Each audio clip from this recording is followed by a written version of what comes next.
Hello നമസ്കാരം, എല്ലാവർക്കും xylem PSCയിലേക്ക് സ്വാഗതം. നമ്മുടെ മത്സര പരീക്ഷകളിലൊക്കെ നോക്കുമ്പോൾ നമ്മുടെ ടോപ്പിക്കുകളിൽ വളരെ പ്രധാനപ്പെട്ട ഒരു ഭാഗമാണ് ഹിസ്റ്ററി. നമുക്കെപ്പോഴും ഡിഫിക്കൽട്ടായിട്ട് വരുന്ന, വളരെ ബുദ്ധിമുട്ടായിട്ട് വരുന്ന, പലപ്പോഴും ഉത്തരം കിട്ടാൻ പറ്റാത്ത വിധത്തിലൊക്കെ വരുന്ന, മറന്നുപോകുന്ന ഒരു വിഷയമാണ് ഹിസ്റ്ററി, അല്ലേ? എന്നാൽ ഹിസ്റ്ററിയെ സംബന്ധിച്ചിടത്തോളം നമ്മൾ കഴിഞ്ഞ 2024-25 കാലയളവിലൊക്കെ നോക്കിക്കഴിഞ്ഞാൽ മെയിനായിട്ട് ഫോക്കസ് ചെയ്ത് ചോദിക്കുന്ന ചില മേഖലകളുണ്ട്. അതായത് നമ്മുടെ ചോദ്യങ്ങൾ നോക്കിക്കഴിഞ്ഞാൽ പ്രധാനമായും ഫോക്കസ് ചെയ്തിരുന്ന, എപ്പോഴും ആവർത്തിച്ചു വരുന്ന ചില മേഖലകളുണ്ട്. ഇന്നത്തെ ഈ ഒരു സെഷനിൽ നമ്മൾ ഡിസ്കസ് ചെയ്യാൻ പോകുന്നതും അത് തന്നെയാണ്. കഴിഞ്ഞ ഇത്ര നാളത്തെ 2024, 23, 24, 25 വർഷങ്ങളിൽ ഇന്ത്യൻ ഹിസ്റ്ററി അല്ലെങ്കിൽ ചരിത്ര ഭാഗത്ത് നിന്നും വന്നിട്ടുള്ള സുപ്രധാനമായ ചോദ്യങ്ങൾ ഏതൊക്കെയാണ്, ആ ചോദ്യങ്ങൾ, അതിൻ്റെ ഉത്തരങ്ങൾ എന്തൊക്കെയാണ്, അതുമായി ബന്ധപ്പെട്ട അനുബന്ധ കാര്യങ്ങൾ എന്തൊക്കെയുണ്ട് എന്നതൊക്കെയാണ് ഇന്നത്തെ ഈ ഒരു സെഷനിൽ നമ്മൾ പ്രധാനമായും ഡിസ്കസ് ചെയ്യാനായിട്ട് പോകുന്നത്. ഓക്കെ, അപ്പോൾ എല്ലാവരും റെഡി അല്ലേ? അപ്പോൾ ഞാൻ കുറേ ക്വസ്റ്റ്യൻസ് കൊണ്ടുവന്നിട്ടുണ്ട്.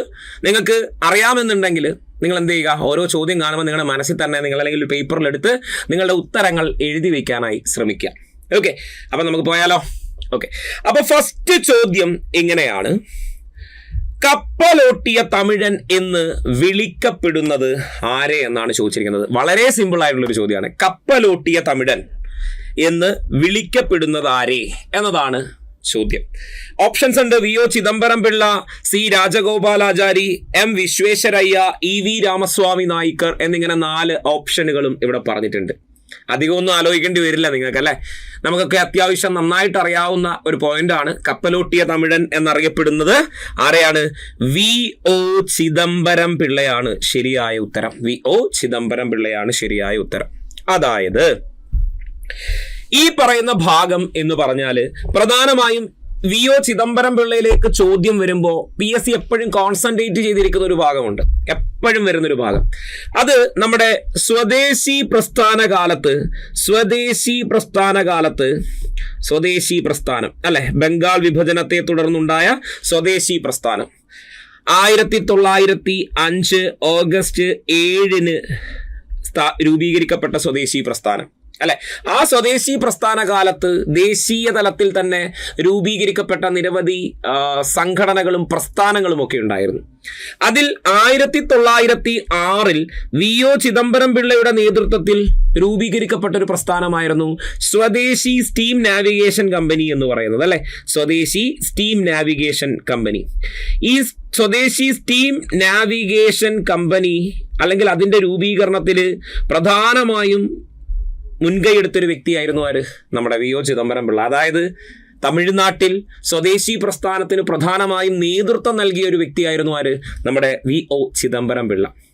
ആ VO ചിദംബരം പിള്ളയാണ് നമ്മൾ കപ്പലോട്ടിയ തമിഴൻ എന്ന് വിളിക്കുന്നത്. കാരണം അദ്ദേഹം സ്വദേശി പ്രസ്ഥാന കാലത്ത് ഇന്ത്യയിൽ നിന്നും പ്രത്യേകിച്ചും തൂത്തുക്കുടി ആസ്ഥാനമാക്കിക്കൊണ്ടായിരുന്നു ഈ സ്വദേശി സ്റ്റീം നാവിഗേഷൻ ഈ സ്വദേശി സ്റ്റീം നാവിഗേഷൻ കമ്പനിയുടെ ഓപ്പറേഷൻ. അതുവഴിയായിരുന്നു അദ്ദേഹത്തിൻ്റെ കപ്പലുകൾ സർവീസുകൾ നടത്തിയിട്ടുണ്ടായിരുന്നത്. അതുകൊണ്ട് തന്നെ നമുക്കറിയാം, ഈ തൂത്തുക്കുടി തുറമുഖത്തിന്റെ നിലവിലെ പേര് പോലും അങ്ങനെ തന്നെയാണ്. ചിദംബരനാർ തുറമുഖം അല്ലെങ്കിൽ VO ചിദംബരം പിള്ള പോർട്ട് സ്ഥിതി ചെയ്യുന്നത് എവിടെയാണെന്ന് ചോദിച്ചാൽ ഉത്തരം എവിടെയാണ്? തൂത്തുക്കുടിയാണ്. അപ്പോൾ ഇവിടെ സ്വദേശി പ്രസ്ഥാനവും ആ സ്വദേശി പ്രസ്ഥാനത്തെ തുടർന്നുണ്ടായ ചില സംഘടനകളും പ്രസ്ഥാനങ്ങളും ഒക്കെ ഉണ്ടായിട്ടുണ്ട്. അതെപ്പോഴും ആവർത്തിച്ച് ചോദിക്കാറുള്ളതാണ്. സ്വദേശി വസ്തു പ്രചരണി സഭ ബാലഗംഗാധര തിലകൻ, അല്ലെ? അതുപോലെ തന്നെ സ്വദേശി steam navigation company VO Chidambaram Pillai, അല്ലെ? അതുപോലെയുള്ള ബംഗാൾ കെമിക്കൽ സ്വദേശി സ്റ്റോർ PC റേ, ഇങ്ങനെയുള്ള കുറേയധികം സംഘടനകൾ ഈ കാലത്ത് ഉണ്ടായിട്ടുണ്ട്, അല്ലെ? അപ്പോൾ അത്തരം സംഘടനകൾ, അതിൻ്റെ സ്ഥാപകർ എന്ന് പറയുന്നൊരു ഭാഗം പൊതുവെ പരീക്ഷകളിൽ ചോദിച്ചു കാണാറുണ്ട്. അതായത് ബംഗാൾ വിഭജനവും അതിനെ തുടർന്നുണ്ടായ സ്വദേശി പ്രസ്ഥാന കാലഘട്ടവും പരിശോധിച്ചു കഴിഞ്ഞാൽ ഈ പറയുന്ന പ്രധാനപ്പെട്ട, ആ കാലത്ത് രൂപീകരിക്കപ്പെട്ട പ്രധാനപ്പെട്ട പ്രസ്ഥാനങ്ങൾ, അവിടുത്തെ അതിന് നേതൃത്വം നൽകിയ വ്യക്തിത്വങ്ങൾ എന്ന് പറയുന്ന ഭാഗത്ത് നിന്നും ചോദ്യങ്ങൾ ചോദിച്ചു കാണാറുണ്ട്. അതിലൊരു ചോദ്യമാണ് ഇവിടെ പറഞ്ഞിട്ടുള്ളത്. എന്ത്? കപ്പലോട്ടിയ തമിഴൻ എന്ന് വിളിക്കപ്പെടുന്നത് ആരെയാണെന്ന് ചോദിച്ചാൽ ആരാണ്? VO ചിദംബരം പിള്ളയായിരുന്നു കപ്പലോട്ടിയ തമിഴൻ എന്ന പേരിൽ വിളിച്ചുകൊണ്ടിരുന്നത്. ഓക്കെ, ഇനി നമുക്കെങ്കിൽ അടുത്ത ചോദ്യത്തിലേക്ക് പോകാം. അടുത്ത ചോദ്യം ഇങ്ങനെയാണ്: ലാഹോർ സമ്മേളനവുമായി ബന്ധപ്പെട്ട് താഴെ പറയുന്ന പ്രസ്താവനകളിൽ തെറ്റായത് ഏതല്ല? ലാഹോർ സമ്മേളനം കോൺഗ്രസിന്റെ ലക്ഷ്യം പൂർണ്ണ സ്വരാജാണെന്ന് പ്രഖ്യാപിച്ചു. 1927 ലാഹോർ സമ്മേളനത്തിൽ ജവഹർലാൽ നെഹ്റു അധ്യക്ഷത വഹിച്ചു. 1932 ജനുവരി 26 ഇന്ത്യയുടെ സ്വാതന്ത്ര്യ ദിനമായി ആഘോഷിക്കാൻ തീരുമാനിച്ചു. ഗാന്ധിജിയുടെ നേതൃത്വത്തിൽ സിവിൽ നിയമലംഘന പ്രസ്ഥാനം ആരംഭിക്കാൻ തീരുമാനിച്ചു. 4 സ്റ്റേറ്റ്മെന്റുകളാണുള്ളത്. സ്റ്റേറ്റ്മെന്റുകൾ പരിശോധിച്ചു കഴിഞ്ഞാൽ നമുക്കൊരു ധാരണയിലേക്ക് എത്താൻ നോക്കാം. നമുക്കറിയാം 1929 ലാഹോർ സമ്മേളനത്തെ കുറിച്ചാണ് ഇവിടെ പറഞ്ഞിട്ടുള്ളത് തന്നെ. 1929 ലാഹോർ സമ്മേളനം. 1929 ലാഹോർ സമ്മേളനം നോക്കിയാൽ ആ ലാഹോർ സമ്മേളനത്തിൽ വെച്ചാണ് പൂർണ്ണ സ്വരാജ് പ്രമേയം അംഗീകരിക്കപ്പെടുന്നത്. സോ ഫസ്റ്റ് സ്റ്റേറ്റ്മെന്റ് ശരിയാണ് അല്ലെ. 1929 ലാഹോർ സമ്മേളനത്തിൽ വെച്ചാണ് പൂർണ്ണ സ്വരാജ് പ്രമേയം അംഗീകരിക്കപ്പെടുന്നത്. രണ്ടാമത്തെ സ്റ്റേറ്റ്മെന്റ് 1927 ലാഹോർ സമ്മേളനത്തിൽ ജവഹർലാൽ നെഹ്റു അധ്യക്ഷത വഹിച്ചു എന്നാണ് പറയുന്നത്. തെറ്റല്ലേ? വർഷം തെറ്റിപ്പോയി അല്ലെ. ഈ വർഷം തെറ്റാ. 1927 ഇന്ത്യൻ നാഷണൽ കോൺഗ്രസിന്റെ സമ്മേളനം നടന്നത് മദ്രാസിൽ വെച്ചിട്ടായിരുന്നു. MA അൻസാരിയുടെ അധ്യക്ഷതയിലായിരുന്നു 1927 മദ്രാസ് സമ്മേളനം നടക്കുന്നത്. ഇവിടെ പറഞ്ഞിരിക്കുന്ന 1927 ലാഹോർ സമ്മേളനം എന്നാണ്. ശരിക്കും വരേണ്ടത് 1929 ലാഹോർ സമ്മേളനം എന്നായിരുന്നെങ്കിൽ ജവഹർലാൽ നെഹ്റു ആണ്. കാര്യം ജവഹർലാൽ നെഹ്റു ആദ്യമായി INC പ്രസിഡന്റായ സമ്മേളനം കൂടിയാണ് 1929 ലാഹോർ സമ്മേളനം. സോ ആ സ്റ്റേറ്റ്മെന്റ് തെറ്റി. അടുത്തത് 1932 ജനുവരി 26 ഇന്ത്യയുടെ സ്വാതന്ത്ര്യ ദിനമായി ആഘോഷിക്കാൻ തീരുമാനിച്ചു എന്നതാണ്. തെറ്റല്ലേ? തെറ്റാണ്. 1929 ലാഹോർ സമ്മേളനത്തിലെ പൂർണ്ണ സ്വരാജ് പ്രമേയത്തിന്റെ അടിസ്ഥാനത്തിൽ 1930 ജനുവരി 26 ആണ് ഇന്ത്യയുടെ സ്വാതന്ത്ര്യ ദിനമായി ആഘോഷിക്കാൻ തീരുമാനിച്ചത്. സോ ആ സ്റ്റേറ്റ്മെന്റും തെറ്റാണ്. ദെൻ ഗാന്ധിജിയുടെ നേതൃത്വത്തിൽ ഒരു സിവിൽ നിയമലംഘന പ്രസ്ഥാനം ആരംഭിക്കാൻ തീരുമാനിച്ചു എന്ന് പറയുന്നു. ശരിയല്ലേ? സിവിൽ നിയമലംഘന പ്രസ്ഥാനത്തിന് അംഗീകാരം കിട്ടിയ സമ്മേളനമായിരുന്നു 1929 ലാഹോർ സമ്മേളനം എന്ന് പറയുന്നത്.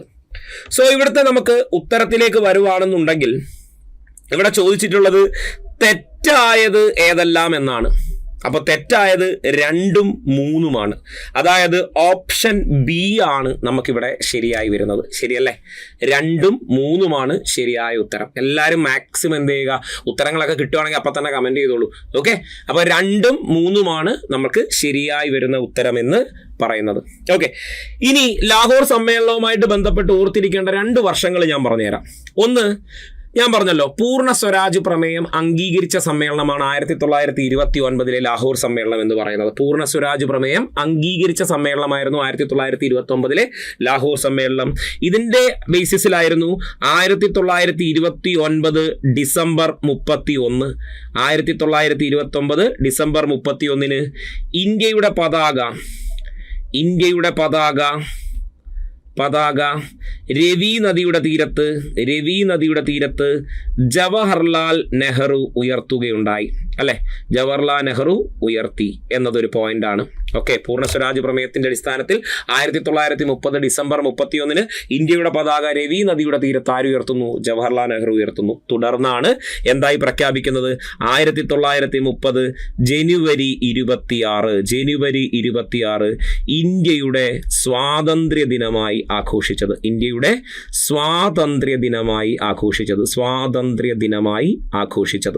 ഓക്കെ, ഇന്ത്യയുടെ സ്വാതന്ത്ര്യ ദിനമായി ആഘോഷിച്ചു. കിട്ടിയോ? ഓക്കെ, നമുക്കെങ്കിൽ അടുത്ത ചോദ്യത്തിലേക്ക് പോകാം. അപ്പോൾ ഉത്തരം ഞാൻ പറഞ്ഞു, ഓപ്ഷൻ ബി ആണ്. 2ഉം 3ഉം തെറ്റാണ്. ശരിയായത് ഞാൻ പറഞ്ഞു തന്നു. ഓക്കെ, അടുത്ത ചോദ്യം. ചേരും പടി ചേർക്കുക. ഇന്ത്യൻ നാഷണൽ ആർമി നേരെ CR ദാസ് കിടപ്പുണ്ട്. ഇന്ത്യൻ റിപ്പബ്ലിക്കൻ ആർമി ലാല ഹർദയാലാണ് നേരിൽ കിടക്കുന്നത്. സ്വരാജ് പാർട്ടി രാജ് ബിഹാരി ബോസ് ആണ് നേരെ കിടക്കുന്നത്. ഗദാർ പാർട്ടി സൂര്യ സെൻ ആണ് കിടക്കുന്നത്. ശരിയായ ജോഡി കണ്ടെത്തണം എന്നതാണ് നമ്മളുടെ ഉദ്യമം. അപ്പൊ നമ്മൾ ഇങ്ങനൊരു ചോദ്യം കിട്ടിയ ചോദ്യപേപ്പറിന്റെ അറ്റത്തോട്ട് ചെറുതായിട്ട് എഴുതി നോക്കണം. ഇന്ത്യൻ നാഷണൽ ആർമി എ അല്ലെ. എക്ക് തീരുന്നത് ഇന്ത്യൻ നാഷണൽ ആർമിയുമായി ബന്ധപ്പെട്ടത് ആരാണ്? രാജ് ബിഹാരി ബോസ് ആണ്. സ്വാഭാവികമായും A3 ആണ്. A3 ഉള്ളത് 2 എണ്ണമാണ്. അപ്പോൾ ഇതും പോയി 2 ഓപ്ഷൻ പോയി. ഒന്നുകിൽ ബി അല്ലെങ്കിൽ സി ആണ് നമ്മുടെ ഉത്തരം. അടുത്തത് B, Indian Republican army. Obviously നമുക്കറിയാം ബംഗാൾ കേന്ദ്രീകരിച്ചുണ്ടായിരുന്ന വിപ്ലവ സംഘടനകൾക്ക് നേതൃത്വം നൽകിയ സൂര്യ സെൻ തന്നെയാണ് ഈ പറയുന്ന ഇന്ത്യൻ റിപ്പബ്ലിക്കൻ ആർമി IRA യുടെ നേതൃത്വം വഹിച്ചിട്ടുണ്ടായിരുന്നത്. അപ്പോൾ B4 എന്നതും കിട്ടി. പക്ഷേ ഇവിടെയും നമുക്ക് ഓപ്ഷനിലേക്ക് എത്താൻ പറ്റില്ല. കാര്യം ബിയും ഡിയിലും അങ്ങനെ തന്നെയാണ് കിടക്കുന്നത്. അടുത്തത് സ്വരാജ് പാർട്ടിയാണ്. സ്വരാജ് പാർട്ടി നമുക്കറിയാം CR ദാസ്, മോത്തിലാൽ നെഹ്റു എന്നിവരുടെ നേതൃത്വത്തിൽ 1923 നിസ്സഹകരണ പ്രസ്ഥാനത്തിന്റെ പിൻവാങ്ങലിനെ തുടർന്ന് ആരംഭിച്ച പ്രസ്ഥാനമായിരുന്നു ഇത് നമ്മുടെ സ്വരാജ് പാർട്ടി എന്ന് പറയുന്നത്. സ്വാഭാവികമായും C1 ആയി. സോ നമുക്ക് ഇപ്പം തന്നെ ഉത്തരം കിട്ടും. ഡിയുമല്ല, നമ്മുടെ ഉത്തരം അപ്പം തന്നെ നമുക്ക് കിട്ടും. ഓപ്ഷൻ ബി ആണ് കറക്റ്റ് ആയിട്ടുള്ള ഉത്തരം. ഓപ്ഷൻ ബി ആണ് കറക്റ്റ് ആയിട്ടുള്ള ഉത്തരം. ഓക്കെ, അപ്പോൾ അതുപോലെ തന്നെ ഡി എന്ന് പറഞ്ഞാൽ ലാലാ ഹർദയാൽ, അല്ലെ, ലാലാ ഹർദയാൽ, സോഹൻ സിംഗ് ഫാക്ന, ലാലാ ഹർദയാൽ എന്നിവർ ചേർന്നുകൊണ്ട് ഈ പറയുന്ന അമേരിക്കയിലെ സാൻ ഫ്രാൻസിസ്കോ കേന്ദ്രീകരിച്ച് ആരംഭിച്ചിട്ടുണ്ടായിരുന്ന ഒരു പ്രസ്ഥാനമായിരുന്നു ഇത്. 1913 ആരംഭിച്ചൊരു പ്രസ്ഥാനമായിരുന്നു ഇത് ഗദാർ പാർട്ടി എന്ന് പറയുന്നത്. അപ്പോൾ ഉത്തരം നമുക്ക് കിട്ടി ഓപ്ഷൻ ബി ആണ്. അപ്പോൾ ഇന്ത്യൻ നാഷണൽ ആർമിയുടെ പ്രധാന നേതൃത്വ സ്ഥാനം വഹിച്ചിരുന്ന ആളായിരുന്നു രാജ് ബിഹാരി ബോസ് എന്ന് പറയുന്നത്, അല്ലെ. ഇന്ത്യയുടെ തീവ്രദേശീയ പ്രസ്ഥാന കാലഘട്ടത്തിലുമായി ബന്ധപ്പെട്ട് നമ്മൾ സുപ്രധാനമായി നോക്കുന്നതും ഒന്നാം ലോക മഹായുദ്ധാനന്തരം ഇന്ത്യ വിട്ട് ജപ്പാനിലേക്ക് കുടിയേറി മാറിയ ഒരു ഇന്ത്യയുടെ ഒരു പ്രധാനപ്പെട്ട പ്രവർത്തകനുമായിരുന്നു രാജ് ബിഹാരി ബോസ് എന്ന് പറയുന്നത്. ഓക്കെ, അപ്പോൾ Indian National Army Raj Behari ബോസിലേക്ക് പോയി. അതുപോലെ ഇന്ത്യൻ റിപ്പബ്ലിക്കൻ ആർമി നമുക്കറിയാം ആയുധപ്പുര കൊള്ളക്കേസുമായി ബന്ധപ്പെട്ട് പ്രവർത്തിച്ചിട്ടുണ്ടായിരുന്ന ഒരു പ്രധാനപ്പെട്ട സംഘടനയായിരുന്നു. സൂര്യ സെൻ ആയിരുന്നു ഇതുമായി ബന്ധപ്പെട്ട് നിന്നിരുന്ന വ്യക്തി എന്ന് പറയുന്നത്. സൂര്യ സെന്നിന്റെ നേതൃത്വത്തിലായിരുന്നു ആ ഒരു ഓപ്പറേഷൻ നടക്കുന്നത്. പ്രീതിലത വടേദാറിനെ പോലെയുള്ള പ്രവർത്തകരും ഇതിൽ സജീവമായി പ്രവർത്തിച്ചിട്ടുണ്ടായിരുന്ന ആളായിരുന്നു, അല്ലെ. അപ്പോൾ അതുമായി ബന്ധപ്പെട്ടാണ് ഇന്ത്യൻ റിപ്പബ്ലിക്കൻ ആർമി നിൽക്കുന്നത്. അതുപോലെ തന്നെ സ്വരാജ് പാർട്ടി എന്ന് പറയുമ്പോൾ എവിടേക്ക് വരുന്നു? നിസ്സഹകരണ പ്രസ്ഥാനത്തിന്റെ പിൻവാങ്ങൽ. 1922 നിസ്സഹകരണ പ്രസ്ഥാനം പിൻവലിച്ചതിനെ തുടർന്ന് ആ വർഷം നടന്ന ഗയാ സമ്മേളനത്തിൽ, 1922 ഗയാ സമ്മേളനത്തിൽ അതിന്റെ അധ്യക്ഷതയും CR ദാസ് തന്നെയായിരുന്നു വഹിച്ചത്. അവിടെ വെച്ചിട്ടാണ് ഇന്ത്യയുടെ നിയമനിർമ്മാണ സഭകളിലേക്കുള്ള പ്രവേശനം എത്രയും വേഗം നടപ്പിലാക്കണമെന്നും ഇന്ത്യക്കാരുടെ ആവശ്യങ്ങൾ നിയമനിർമ്മാണ സഭയ്ക്കുള്ളിൽ പറയണമെന്നും പറഞ്ഞുകൊണ്ട് CR ദാസ്, മോത്തിലാൽ നെഹ്റു എന്നിവരുടെ നേതൃത്വത്തിൽ സ്വരാജ് പാർട്ടി രൂപീകരണം നടക്കുന്നത്. 1923 രൂപീകരിച്ചത്. അതുപോലെ തന്നെ ഗദാർ പാർട്ടി 1913 അമേരിക്കൻ ഐക്യനാടുകളിലെ സാൻ ഫ്രാൻസിസ്കോ കേന്ദ്രീകരിച്ചുകൊണ്ട് ലാലാ ഹർദയാൽ, സോഹൻ സിംഗ് ഫാക്ന തുടങ്ങിയിട്ടുണ്ടായിരുന്ന ആൾക്കാരുടെ നേതൃത്വത്തിൽ ആരംഭിച്ച ഒരു വിപ്ലവ സംഘടനയായിരുന്നു. ഇന്ത്യയിൽ ചില സായുധ അട്ടിമറികൾ നടത്തുക എന്ന ഉദ്ദേശത്തോടുകൂടി രൂപീകരിച്ച പ്രസ്ഥാനമായിരുന്നു ഗദാർ പാർട്ടി എന്ന് പറയുന്നത്. അപ്പോൾ ഗദാർ എന്ന് പറയുന്ന ഒരു മാസികയെ ചുറ്റിപ്പറ്റിയാണ് ഈ ഒരു പ്രസ്ഥാനം ഉണ്ടായത്. ഇങ്ങനെയുള്ള കാര്യങ്ങളൊക്കെ നമുക്ക് അറിയാം. ഓക്കെ, അപ്പോൾ പസഫിക് കോസ്റ്റ് ഹിന്ദുസ്ഥാൻ അസോസിയേഷൻ എന്നറിയപ്പെടുന്നതും എന്തിനെയാണ്? ഗദാർ പാർട്ടിയാണ്. പസഫിക് കോസ്റ്റ് ഹിന്ദുസ്ഥാൻ അസോസിയേഷൻ എന്നറിയപ്പെടുന്നതും ഗദാർ പാർട്ടിയാണ്. ഇവിടുത്തെ നമ്മളുടെ ഉത്തരം ഓപ്ഷൻ ബി ആണ്. ഓക്കെ, അപ്പോൾ അടുത്ത ചോദ്യത്തിലേക്ക് പോകാം. അടുത്ത ചോദ്യം ഇങ്ങനെയാണ്: ഇന്ത്യ വിഭജനത്തെ അടിസ്ഥാനമാക്കി പമേല റൂക്ക് സംവിധാനം ചെയ്ത ചലച്ചിത്രം. എപ്പോഴും ചോദിക്കാറുള്ളതാണ്. ഏതാണ്? Train to Pakistan.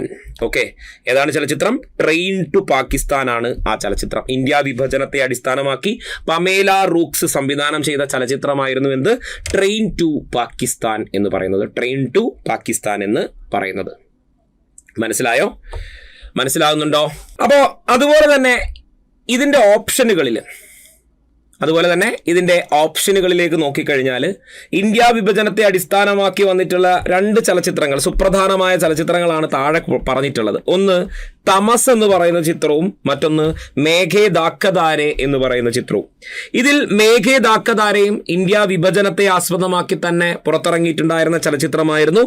ഈ മേഘേ ദാക്കദാര നിർമ്മിക്കപ്പെട്ടിട്ടുള്ളത് അല്ലെങ്കിൽ നിർമ്മിച്ചത് ഋത്വിക് കട്ടക് ആയിരുന്നു. ഋത്വിക് കട്ടക് ആയിരുന്നു മേഘേ ദാക്കദാരെ നിർമ്മിച്ചിട്ടുണ്ടായിരുന്നത്. അതുപോലെ തമസ് എന്ന് പറയുന്ന ചലച്ചിത്രം ചെയ്തിട്ടുണ്ടായിരുന്നത് ഗോവിന്ദ് നിഹലാനി ആയിരുന്നു. ഗോവിന്ദ് നിഹലാനിയുടെ തമസും ഇതും ഇന്ത്യ വിഭജനത്തെ ആസ്പദമാക്കി ഇറങ്ങിയിട്ടുണ്ടായിരുന്ന ഒരു ചലച്ചിത്രമായിരുന്നു ഗോവിന്ദ് നിഹലാനിയുടെ തമസ് എന്ന് പറയുന്നത്. അതുപോലെ തന്നെ MS സത്യുവിൻ്റെ ഒരു ചലച്ചിത്രമുണ്ട്. MS സത്യു. ഇത് SCRT കറക്റ്റ് ചോദ്യമാണ്. MS സത്യു. ഓക്കെ, MS സത്യുവിൻ്റെ ചലച്ചിത്രമാണ് ഗരം ഹവ. MS സത്യുവിൻ്റെ ചലച്ചിത്രമായിരുന്നു എന്ത്, ഗരം ഹവ. അപ്പോൾ ഇതൊക്കെ തന്നെ ഇന്ത്യ വിഭജനത്തെ അടിസ്ഥാനമാക്കി ഇറങ്ങിയിട്ടുള്ള ചലച്ചിത്രങ്ങളാണ്. അതിൽ ട്രെയിൻ ടു പാകിസ്ഥാൻ ചെയ്തിട്ടുണ്ടായിരുന്നത് പമേല റൂക്സ് സംവിധാനം ചെയ്തതാണ്. അതുപോലെ ഗോവിന്ദ് നിഹലാനിയാണ് തമസ് എന്ന ചലച്ചിത്രം ചെയ്തിട്ടുള്ളത്. ഋത്തിക് കട്ടകാണ് ഈ പറയുന്ന മേഘേ ദാക്കതാര എന്ന ചലച്ചിത്രം ചെയ്തിട്ടുള്ളത്. അതുപോലെ MS സത്യു നിർമ്മിച്ച സിനിമയായിരുന്നു എന്ത്, ഗരം ഹവ എന്ന് പറയുന്നത്. ഇതെല്ലാം തന്നെ ഇന്ത്യ വിഭജനത്തെ ആസ്പദമാക്കിയിട്ടുണ്ടായിരുന്ന ചലച്ചിത്രങ്ങളായിരുന്നു. സോ നമുക്ക് ഉത്തരത്തിലേക്ക് പോയി കഴിഞ്ഞാൽ ഇന്ത്യ വിഭജനത്തെ അടിസ്ഥാനമാക്കി പമേല റൂക്സ് സംവിധാനം ചെയ്ത ചലച്ചിത്രം ഏതാണെന്ന് ചോദിച്ചാൽ ഏതാണ് ഉത്തരം? ഓപ്ഷൻ എ ആണ്, ട്രെയിൻ ടു പാകിസ്ഥാൻ. SCRT ചോദ്യം കേട്ടോ. ട്രെയിൻ ടു പാകിസ്ഥാൻ എന്നതാണ് ശരിയായ ഉത്തരം. ഓക്കെ, അടുത്ത ചോദ്യം. ഗാന്ധിജിയുമായി ബന്ധപ്പെട്ട് ചുവടെ നൽകിയിരിക്കുന്ന പ്രസ്താവനകളിൽ ശരിയായവ ഏത്? ഗാന്ധിജിയുമായി ബന്ധപ്പെട്ട് ചുവടെ നൽകിയിരിക്കുന്നവയിൽ പ്രസ്താവനകളിൽ ശരിയായത് ഏത്? ചൗരി ചൗര സംഭവത്തെ തുടർന്നാണ് നിയമലംഘന സമരം പിൻവലിച്ചത്. ചമ്പാറിലെ സമരം നീലം കർഷകർക്ക് വേണ്ടിയായിരുന്നു. ക്വിറ്റ് ഇന്ത്യ സമരത്തിന് തുടക്കം കുറിച്ചത് ഡൽഹിയിൽ വെച്ചായിരുന്നു. ഓപ്ഷൻസ് ഉണ്ട്. ഓപ്ഷൻ എ ഒന്നാമത്തേത് മാത്രം, ഓപ്ഷൻ ബി ഒന്നാമത്തേതും മൂന്നാമത്തേതും മാത്രം, ഓപ്ഷൻ സി രണ്ടാമത്തേതും മൂന്നാമത്തേതും മാത്രം, ഓപ്ഷൻ ഡി രണ്ടാമത്തേത് മാത്രം. ഏതാ ഉത്തരം? ഗാന്ധിജിയുമായി ബന്ധപ്പെട്ട് ചുവടെ നൽകിയിരിക്കുന്ന പ്രസ്താവനകളിൽ ശരിയായത് ഏത് എന്നാണ് ചോദിച്ചിട്ടുള്ളത്. ഏതാ ഇതിനകത്ത് ശരിയായത്?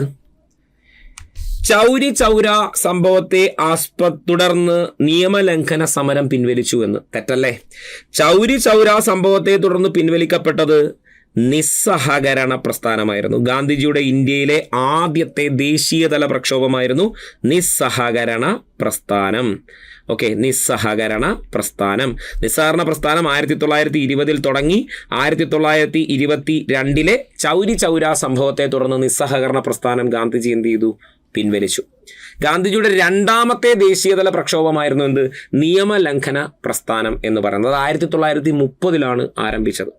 അപ്പോൾ തീർച്ചയായിട്ടും ഒന്നാമത്തെ സ്റ്റേറ്റ്മെന്റ് തെറ്റാണ്.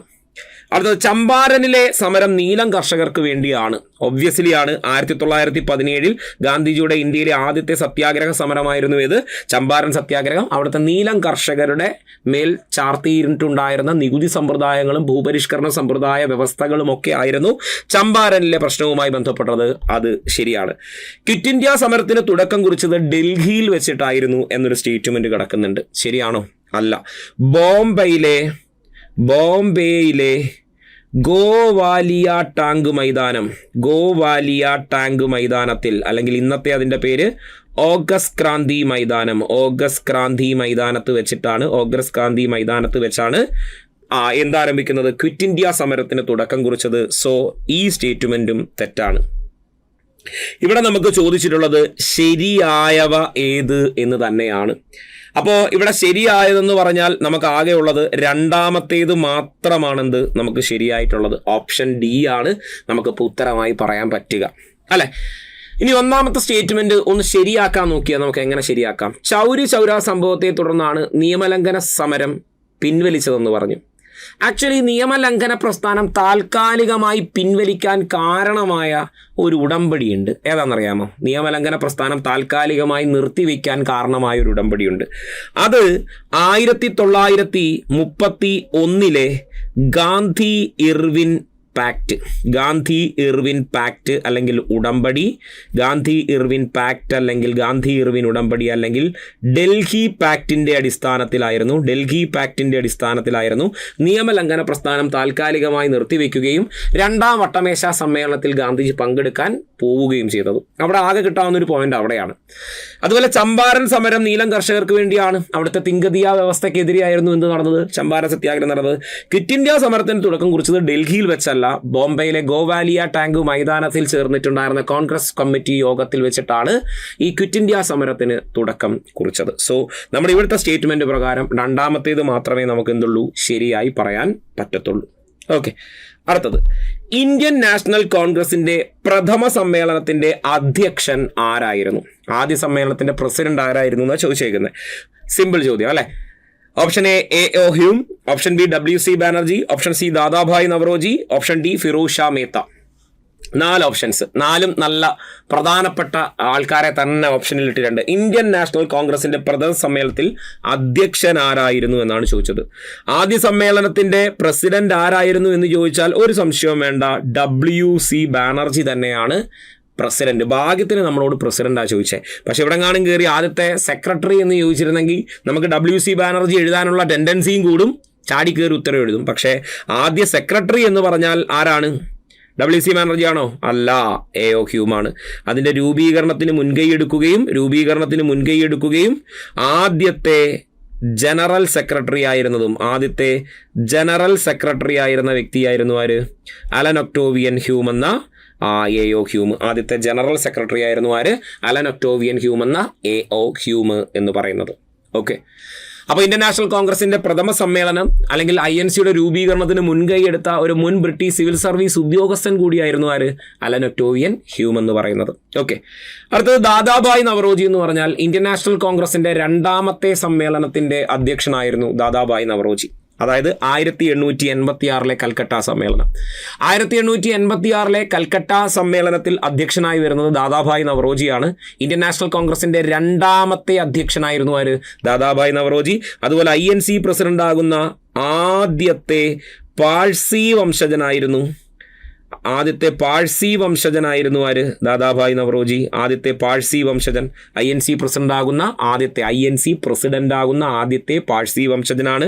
ഏറ്റവും ഉയർന്ന പ്രായത്തിൽ INC പ്രസിഡന്റായ വ്യക്തിയാണ്. ഏറ്റവും ഉയർന്ന പ്രായത്തിൽ INC പ്രസിഡന്റായ വ്യക്തിയാണ്. അതുപോലെ 3 തവണ INC പ്രസിഡന്റാകുന്ന ആദ്യ വ്യക്തിയുമാണ്. 3 തവണ INC പ്രസിഡന്റാകുന്ന ആദ്യ വ്യക്തിയുമാണ്. ഓക്കെ, 3 തവണ INC പ്രസിഡന്റാകുന്ന ആദ്യ വ്യക്തിയുമാണ് ആര്? ദാദാഭായ് നവറോജി. ആ ഒരു പോയിന്റുമായി റിലേറ്റ് ചെയ്ത് നമുക്ക് പറയാവുന്ന ഏറ്റവും സുപ്രധാനമായ പോയിന്റാണ് ഞാനിവിടെ പറഞ്ഞത്. അടുത്തത് ഫിറോസ് ഷാ മേത്തയിലേക്ക് വന്നു കഴിഞ്ഞാൽ ഇതുമായി കണക്ട് ചെയ്തിട്ടുള്ളൊരു പോയിന്റ് തന്നെയാണ്, വെറുതെ കൊടുത്തൊരു ഓപ്ഷനൊന്നും അല്ല. എന്താ? INC പ്രസിഡന്റാകുന്ന 2ാമത്തെ പാഴ്സി വംശജൻ. INC പ്രസിഡന്റാകുന്ന 2ാമത്തെ പാഴ്സി വംശജനായിരുന്നു ആര്?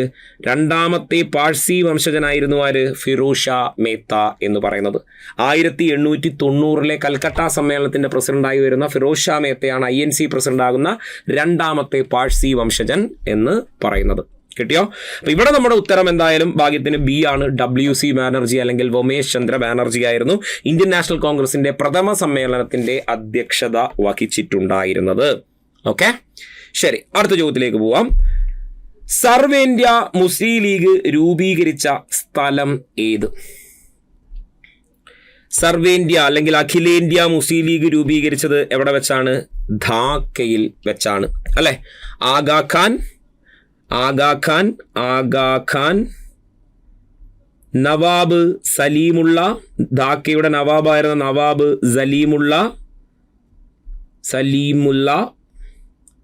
സലീമുള്ള, അതുപോലെ തന്നെ മൊഹസിൻ ഉൽ ഹക്ക് എന്നിവരുടെ നേതൃത്വത്തിൽ 1906 ഇന്നത്തെ ബംഗ്ലാദേശ് അന്നത്തെ ബംഗാളിൻ്റെ ധാക്കയിൽ വെച്ചിട്ടാണ് എന്ത് രൂപീകരിക്കപ്പെട്ടത്? അഖിലേന്ത്യാ മുസ്ലിം ലീഗിൻ്റെ രൂപീകരണം നടന്നത്. ആഗാഖാൻ, നവാബ് സലീമുള്ള, മുഹസിൻ ഉൽ ഹക്ക് എന്നിവരുടെ നേതൃത്വത്തിലായിരുന്നു. ഈ ഒരു പോയിന്റുമായി ബന്ധപ്പെട്ടിട്ടുള്ള വരുന്ന ഒരു പ്രധാനപ്പെട്ട സംഭവമുണ്ട്. അത് ഷിംല ഡെപ്യൂട്ടേഷൻ എന്ന് നമ്മൾ പറയും. ഷിംല ഡെപ്യൂട്ടേഷൻ എന്ന് പറഞ്ഞു കഴിഞ്ഞാൽ അന്നത്തെ ഇന്ത്യയുടെ വൈസ്രോയി ആയിരുന്ന മിൻറ്റോ രണ്ടാമന് ഞാൻ ഈ പറഞ്ഞ ആഗാഖാൻ, നവാബ് സലീമുള്ള, മുഹസിൻ ഉൽ ഹക്ക് എന്നിവരുടെ നേതൃത്വത്തിൽ കൊടുത്തിട്ടുണ്ടായിരുന്ന ഒരു നിവേദന ശ്രമത്തെയാണ് നമ്മൾ എന്ത് വിളിക്കുക? ഷിംല ഡെപ്യൂട്ടേഷൻ എന്ന് വിളിക്കുക. മുസ്ലിം ലീഗിൻ്റെ രൂപീകരണവുമായി ബന്ധപ്പെട്ട് കേൾക്കുന്ന വളരെ പ്രധാനപ്പെട്ട ഒരു പോയിന്റാണ് എന്ത്? ഷിംല ഡെപ്യൂട്ടേഷൻ എന്ന് പറയുന്നത്. കിട്ടിയോ? ഓക്കെ, എന്നാൽ അടുത്ത പോയിന്റിലേക്ക് നമുക്ക് പോകാം. അതേ ഭാഗത്ത് തന്നെ അതേ ചോദ്യ പേപ്പറിൽ വന്നിരിക്കുന്ന ഒരു ചോദ്യം. 1905 ബംഗാളിനെ 2ആയി വിഭജിച്ച വൈസ്രോയി ആരായിരുന്നു? ആക്ച്വലി ഈ ക്വസ്റ്റ്യനിൽ കുറച്ച് വ്യക്തത കുറവുണ്ട്. 1905 ബംഗാളിനെ 2ആയി വിഭജിച്ച വൈസ്രോയി ആരായിരുന്നു എന്ന് ചോദിക്കുമ്പോൾ ഓപ്ഷനിൽ കഴ്സൺ പ്രഭു, വില്യം ബെൻഡിക് പ്രഭു, കോൺവാലിസ് പ്രഭു, ലിട്ടൺ പ്രഭു എന്നിങ്ങനെ കൊടുത്തിട്ടുണ്ട്. ആക്ച്വലി ഈ ബംഗാൾ വിഭജനം എന്ന് പറയുന്ന നടപടി 1905 ബംഗാൾ വിഭജനം നടക്കുന്നത്. 1905 എന്ത് നടക്കുന്നത്? ബംഗാൾ വിഭജന നടപടി നടക്കുന്നത്. ശരിയല്ലേ? അപ്പോൾ 1905 ജൂലൈ 20 അല്ലേ, ജൂലൈ 20 ബംഗാൾ വിഭജനം പ്രഖ്യാപിക്കുന്നത്, ബംഗാൾ വിഭജനം പ്രഖ്യാപിച്ചത് ആരായിരുന്നു? പ്രഖ്യാപിച്ചത് കഴ്സൺ പ്രഭുവായിരുന്നു. കഴ്സൺ പ്രഭു, ലോർഡ് കഴ്സൺ അല്ലെങ്കിൽ കഴ്സൺ പ്രഭുവായിരുന്നു ബംഗാൾ വിഭജനം പ്രഖ്യാപിച്ചത്. അങ്ങനെ ബംഗാൾ വിഭജനം അദ്ദേഹം പ്രഖ്യാപിച്ചു എങ്കിലും, ബംഗാൾ വിഭജനം പ്രഖ്യാപിക്കുന്നുണ്ട്, അതിനുശേഷം ബംഗാൾ വിഭജനത്തെ തടഞ്ഞു നിർത്താൻ വേണ്ടി അല്ലെങ്കിൽ അതിനെ പ്രതിരോധിക്കാൻ വേണ്ടിയിട്ട് ഇന്ത്യയുടെ ദേശീയ പ്രസ്ഥാനം മുന്നോട്ട് വെച്ച ആശയമായിരുന്നു 1905 ഓഗസ്റ്റ് 7 എന്ത് നടന്നു? സ്വദേശി പ്രസ്ഥാനത്തിന്റെ രൂപീകരണം നടന്നു അല്ലെ? സ്വദേശി പ്രസ്ഥാനത്തിന്റെ രൂപീകരണം നടന്നു. സ്വദേശി പ്രസ്ഥാനം രൂപീകരിച്ചു അല്ലെ? വിദേശ വസ്തുക്കൾ ബഹിഷ്കരിച്ചുകൊണ്ട് സ്വദേശി വസ്തുക്കളുടെ പ്രോത്സാഹനം നടപ്പിലാക്കിക്കൊണ്ട് ബ്രിട്ടന്റെ സാമ്പത്തികമായ ഞെരുക്കമുണ്ടാക്കുക. അങ്ങനെ ബംഗാൾ വിഭജന നടപടിയെ എതിർത്തുകൊണ്ട് അന്ന് സംഭവിച്ച ഒരു നീക്കമായിരുന്നു സ്വദേശി പ്രസ്ഥാനത്തിന്റെ രൂപീകരണം എന്ന് പറയുന്നത്. എന്നാൽ ഈ ബംഗാൾ വിഭജനം ഔദ്യോഗികമായി നടപ്പിലാക്കുമ്പോൾ അതായത് 1905 ഒക്ടോബർ 16 1905 ഒക്ടോബർ 16 ബംഗാൾ വിഭജനം ഔദ്യോഗികമായി നടപ്പിലാക്കി. ഈ ഔദ്യോഗികമായി നടപ്പിലാക്കുമ്പോൾ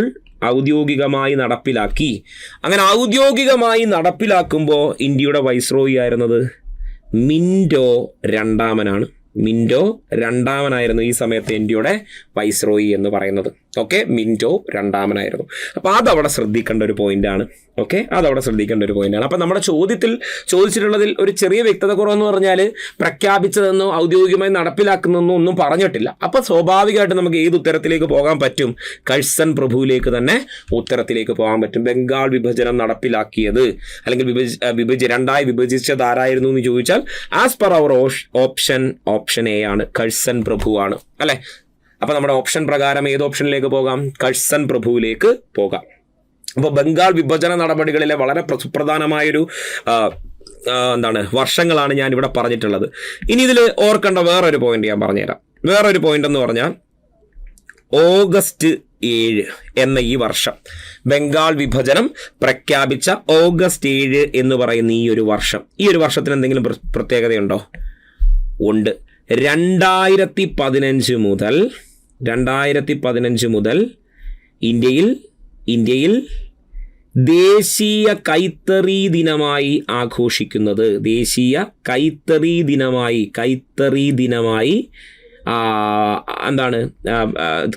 ദിനമായി തീരുമാനിച്ചത് ഏത് ദിവസത്തെയാണ്? ഓഗസ്റ്റ് 7 എന്തിനോടുള്ള അനുസ്മരണാർത്ഥം?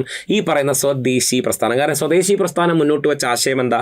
വിദേശ വസ്തുക്കൾ ബഹിഷ്കരിച്ചുകൊണ്ട് സ്വദേശി വസ്തുക്കൾ പ്രോത്സാഹിപ്പിക്കുക എന്നതായിരുന്നു ഈ പറയുന്ന സ്വദേശി പ്രസ്ഥാനം കൊണ്ടുവന്ന ആശയം. അതുകൊണ്ട് 2015 മുതൽ ഇന്ത്യയിൽ ഈ ഓഗസ്റ്റ് 7 എന്തായി കണക്കാക്കുന്നു? ദേശീയ കൈത്തറി ദിനമായി കണക്കാക്കുന്നുണ്ട്. അത് നല്ലൊരു പോയിന്റാണ്. ഇവിടുന്ന് ഫോക്കസ് ചെയ്യാവുന്ന പോയിന്റാണ്. വില്യം ബെന്റിക് പ്രഭുവിനെ കുറിച്ച് മുൻകാലങ്ങളിൽ കുറേ ചോദ്യങ്ങൾ ഉണ്ടെങ്കിലും ഏറ്റവും കൂടുതൽ ചോദിച്ചുള്ളൊരു ചോദ്യം എന്ന് പറഞ്ഞാൽ സതീ നിരോധനമാണ്. 1829 സതീ നിരോധനം ഇദ്ദേഹവുമായി ബന്ധപ്പെട്ട് എപ്പോഴും ചോദിക്കാറുള്ളൊരു പോയിന്റാണ് സതീ നിരോധനം. അതേപോലെ 1793 ഇദ്ദേഹം നടപ്പിലാക്കിയ ശാശ്വത ഭൂനികുതി വ്യവസ്ഥ എന്നത് ഇദ്ദേഹമാണ്. കോൺവാലിസ് പ്രഭുവാണ് ശാശ്വത ഭൂനികുതി വ്യവസ്ഥ ഇന്ത്യയിൽ 1793 കൊണ്ടുവന്നിട്ടുണ്ടായത്. ഇതൊക്കെ എപ്പോഴും ചോദിക്കാറുള്ള, ഈ ഒരു ഭാഗത്തു നിന്ന് ചോദിക്കാറുള്ള പ്രധാനപ്പെട്ട ചോദ്യങ്ങൾ ആണ്. എന്നാൽ അടുത്ത ചോദ്യത്തിലേക്ക് പോയി കഴിഞ്ഞാൽ നോക്കൂ, തീവ്ര ദേശീയതയുമായി ബന്ധപ്പെട്ട നേതാക്കന്മാർ ആരെല്ലാമായിരുന്നു?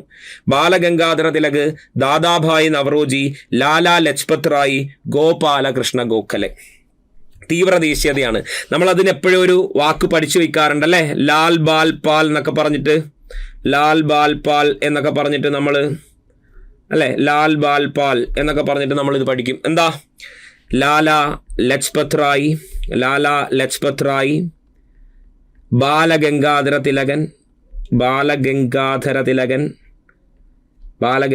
തിലക്, അതുപോലെ തന്നെ ബിപിൻ ചന്ദ്രപാൽ അല്ലേ? ഇവർ മൂന്ന് പേരും എന്താണ് പ്രധാനമായും തീവ്ര ദേശീയതയുമായി ബന്ധപ്പെട്ട നേതാക്കന്മാരാണ്. അപ്പോൾ ഇതിലേക്ക് നോക്കിക്കഴിഞ്ഞാൽ നമുക്കറിയാം ലാലാ ലജ്പത് റായ് ഇവിടെ ഓപ്ഷനിൽ പറഞ്ഞിട്ടുണ്ട്. അതുപോലെ തന്നെ ബാലഗംഗാധര തിലകനെയും പറഞ്ഞിട്ടുണ്ട് അല്ലെ? അപ്പോൾ ബാലഗംഗാധര തിലകൻ, ലാലാ ലജ്പത് റായ് എന്നിവരാണ്. അതായത് 1, 3 എന്നതാണ് നമ്മുടെ ശരിയായ ഉത്തരം എന്ന് പറയുന്നത്. ഇവിടെ ചോദിച്ചിട്ടുള്ളത് എന്താണ്? തീവ്ര ദേശീയതയുമായി ബന്ധപ്പെട്ട നേതാക്കന്മാർ ആരെല്ലാം ആയിരുന്നു എന്നാണ്. 1ഉം 3ഉമാണ് നമ്മുടെ ശരിയായ ഉത്തരം. ദാദാഭായ് നവറോജിയും ഗോപാലകൃഷ്ണ ഗോഖലെയും എന്താണ്?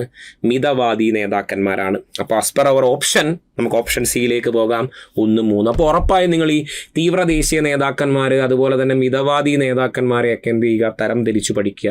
ഇപ്പം മിതവാദികൾ എന്ന് പറയുമ്പോൾ നമുക്ക് പ്രധാനമായിട്ടും മിതവാദി നേതാക്കന്മാരായിട്ട് നമ്മൾ പറയാറുള്ളത് ആരെയൊക്കെയുണ്ട്? നമ്മുടെ ദാദാഭായ് നവറോജി, ഗോപാലകൃഷ്ണ ഗോഖലെ അല്ലേ? ദാദാഭായ് നവറോജി, ഗോപാലകൃഷ്ണ ഗോഖലെ, അതുപോലെ തന്നെ ബദറുദ്ദീൻ ത്യാബ്ജി,